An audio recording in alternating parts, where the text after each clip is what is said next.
পুলিশের সাবেক মহাপরিদর্শক বেনজির আহমেদ ও সাবেক সেনাপ্রধান আজিজ আহমেদকে সরকার কোনো ধরনের প্রোটেকশন দেবে না বলে জানিয়েছে প্রধানমন্ত্রীর বেসরকারি শিল্প ও বাণিজ্য বিষয়ক উপদেষ্টা সালমান এফ রহমান। বুধবার সচিবালয়ে কল কারখানা, শিল্প ও বাণিজ্য প্রতিষ্ঠানের দুর্ঘটনা রোধ ও নিরাপদ কর্মপরিবেশ নিশ্চিত করার লক্ষ্যে গঠিত জাতীয় কমিটির সভা শেষে তিনি সাংবাদিকদের একথা জানান।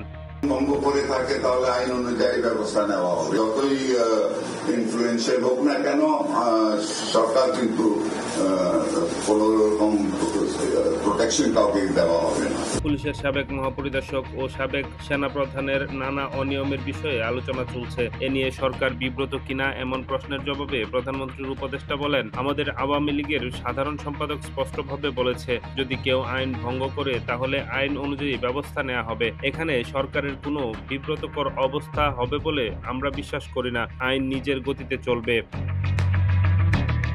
ডেস্ক রিপোর্ট, নতুন সময়।